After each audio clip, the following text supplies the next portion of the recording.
Today's Kingstonist news is brought to you by Kingston Community Credit Union, Kingston's only local credit union serving Kingstonians for over 65 years. KCCU, your community, your credit union. I'm Sarah Burtch with Kingstonist News, and here are your top headlines today, July 25th, 2025. One of the men convicted of one of Kingston's most brutal and disturbing crimes has been granted day parole.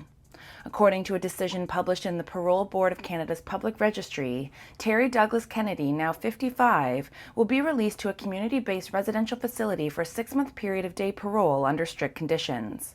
Kennedy is serving a life sentence after him and Richard Joyce were convicted in 1992 of the heinous murder of Yvonne Rouleau at the once popular Nozzles Gas Bar in downtown Kingston the year before.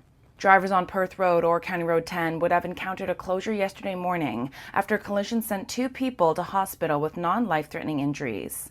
The head-on collision was reported just after 6 a.m. near the intersection of Perth Road and Bedford Mills Road. The OPP have now confirmed that a 38-year-old man from Odessa was charged with careless driving and was responsible for the head-on collision that sent both drivers to the hospital. The L&A County Detachment of the OPP recently arrested 2 drivers for impaired driving-related offences, one thanks to a tip from the public and the other following a single-vehicle collision. Police did not detail what led to the arrest beyond the traffic complaint, but said that as a result of the original investigation, 73-year-old Bruce Williams of Odessa was arrested and charged. As Sunday night turned into Monday morning, the L&A OPP were called by a member of the public regarding a single-vehicle collision on Highway 41. 22-year-old Saheed Hassan of Brampton was arrested and charged.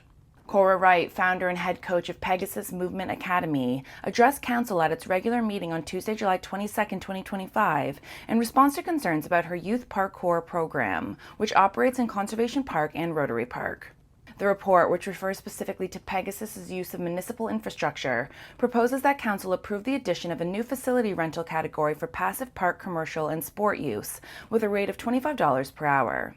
The booking confirmation will be accompanied by a facility rental agreement and proof of insurance naming the town of Greater Napanee as additionally insured. While many councillors expressed support, some concerns remained, chiefly around safety, liability, and insurance with Parkour. For more on these stories and other local news, visit kingstonist.com. Use my code SarahB2025 for 10% off.